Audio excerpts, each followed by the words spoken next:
Hi everyone, জিএসটিতে হচ্ছে last 20-25 দিন প্রচুর আপডেট এসে গেছে। সেই আপডেটগুলো নিয়ে আজকের আমরা এই ভিডিওতে আলোচনা করব।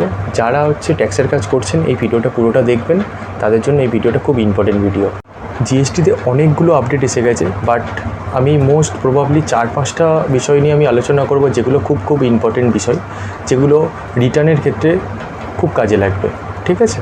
তো এই আপডেট সম্পর্কে যদি আপনি আপডেট না থাকেন তাহলে কি প্রবলেম ফেস করবে জানেন? ক্লায়েন্ট ফোন করবেন, আপনি হচ্ছে ভুলভাল বোঝাতে থাকবেন। ক্লায়েন্ট ফোন করবে, আপনি হচ্ছে ফোনটা সুইচ অফ করে দেবেন। ক্লায়েন্ট ফোন করলে আপনি হচ্ছে ফোনটা মিউট করে দেবেন।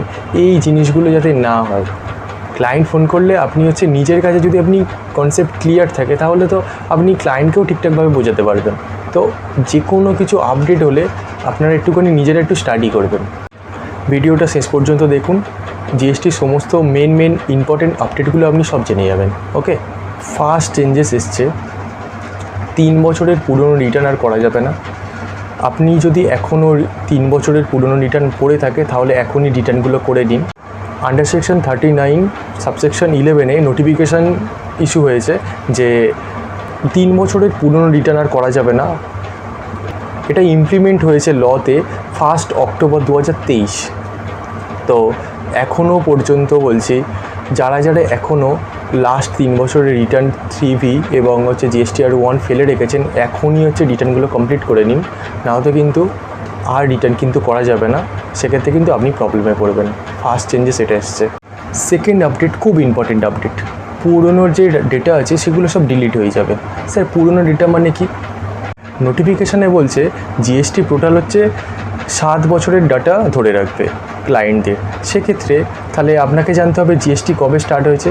জিএসটি স্টার্ট হয়েছে 1 জুলাই 2017 সালে। তাহলে 2017, 2018, 2019, 2020, 2021, 2022, 2023, 2024, এটা 8 বছর রানিং। তাহলে 2017 সালের ডাটাটা এবার উড়ে যাবেই, হ্যাঁ কি না? সেই রকমই তো নোটিফিকেশানে তো সেটাই বলছে। স্যার তাহলে হচ্ছে অটোমেটিক যদি হচ্ছে জিএসটি পোর্টাল থেকে সমস্ত কিছু ডিলিট হতে থাকে, তো সেক্ষেত্রে আমরা হচ্ছে কী করব? তো আমার এখানে একটাই সাজেশান, যাদের 2017-18 ফাইন্যান্সিয়াল ইয়ার বলুন বা যে কোনো এখনও পর্যন্ত 2024 পর্যন্ত যে কটা মাসে আপনারা রিটার্ন করেছেন, সমস্ত মাসে হচ্ছে আপনাদের সফট কপি ডাউনলোড করে রাখুন এবং হার্ড কপি হচ্ছে প্রিন্ট করে রাখুন। সেক্ষেত্রে কী হবে, জিএসটি অফিসাররা যদি আপনাকে ভেরিফিকেশানেও আসে তাহলে আপনি হার্ড কপি দিয়ে সমস্ত কিছু বুঝিয়ে দিতে পারবেন।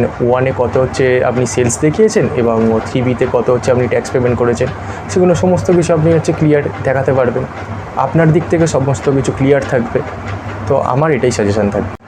যখন আমার এই নোটিফিকেশানটা আমার কাছে আসে তখন আমি অ্যাকচুয়ালি আমার ক্লায়েন্টদের এরকম হয়েছে কি না সেটা নিজের কাছে প্রমাণ পাওয়ার জন্য তো আমি ক্লায়েন্টদের 2017-18 সালের রিটার্ন চেক করতে গেছি, দেখছি জুলাই মাস এবং আগস্ট মাস অলরেডি ডিলিট হয়ে গেছে। এখনও পর্যন্ত সেপ্টেম্বর আছে, বাট যেই অক্টোবর মাস পড়ে যাবে সেপ্টেম্বরটাও কিন্তু ডিলিট হয়ে যাবে। তো আমার এটাই বলার যে আপনারা সমস্ত কিছু সফট কপি এবং হার্ড কপি প্রিন্ট আউট এবং ডাউনলোড করে রাখুন নিজের কাছে, যাতে আপনাদের লিগ্যাল ব্যাপারে কোনো রকম কিছু সমস্যার সম্মুখীন হতে না হয়। ওকে, ডিপার্টমেন্ট যদি হচ্ছে এইরকমভাবে ডাটা ডিলিট করতে থাকে তাহলে কিন্তু আরও সিনসিয়ারভাবে কাজ করতে হবে আমাদেরকে। আপনারাও আরও সিনসিয়ারভাবে কাজ করুন, যাতে কোনো কিছু প্রবলেম যেন আপনার কোম্পানির বা আপনার ক্লায়েন্টের কোনো রকম সমস্যার সম্মুখীন হতে না হয়। যারা ট্যাক্সের কাজ করছেন কিন্তু সমস্ত কিছু রেকর্ড রাখুন। ওকে, আমার এটাই হচ্ছে সাজেশন থাকবে। জিএসটিআর 9, জিএসটিআর 9C এগুলো সমস্ত কিছু ডাউনলোড করুন এবং ডাউনলোডের সাথে সাথে হার্ড কপিও হচ্ছে আপনারা একটা করে প্রিন্ট করে রাখুন। ওকে, থার্ড চেঞ্জেস এসছে B2C রিপোর্ট করা নিয়ে। ঠিক আছে? তো আমরা B2C রিপোর্ট আমরা কোথায় করি? টেবিল 5-এ করি এবং হচ্ছে টেবিল 7-এ করি।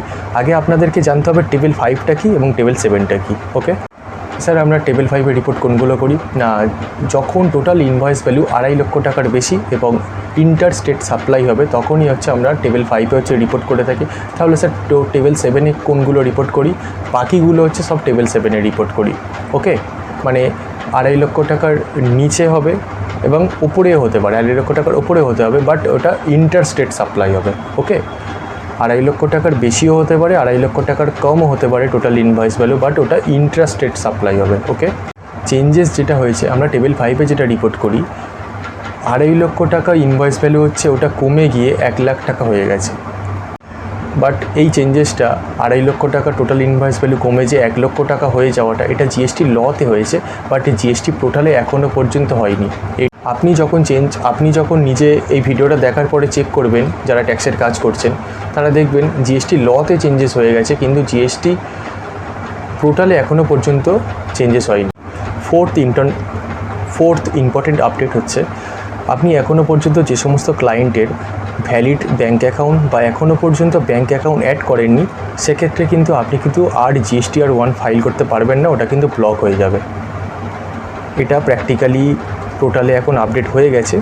আপনি এখনই আপনার ক্লায়েন্টের যদি ব্যাঙ্ক অ্যাকাউন্ট অ্যাড না করে থাকেন তো ব্যাঙ্ক অ্যাকাউন্ট অ্যাড করে দিন। ওকে, আপনি হয়তো এটা শুনেছেন যে জিএসটিআর 3বিতে নেগেটিভ লায়াবিলিটি অ্যাডজাস্টমেন্ট করা যাচ্ছে, ঠিক আছে, আমিও শুনেছি, আপনিও শুনেছেন, বাট এটা সত্যি যে এখনও পর্যন্ত ওটা লতে চেঞ্জেস হয়েছে, বাট জিএসটি পোর্টালে এখনও পর্যন্ত সেই আপডেট আসেনি, তো ওটা এখনও পর্যন্ত অ্যামেন্ডমেন্ট করা যাচ্ছে না নেগেটিভ লায়াবিলিটি জিএসটিআর 3বিতে। ওকে, এইরকম মজাদার এবং ইনফরমেটিভ ভিডিও আসতেই থাকবে। ততক্ষণ আপনি কিন্তু সুস্থ থাকবেন, ভালো থাকবেন। Bye bye, take care, tata.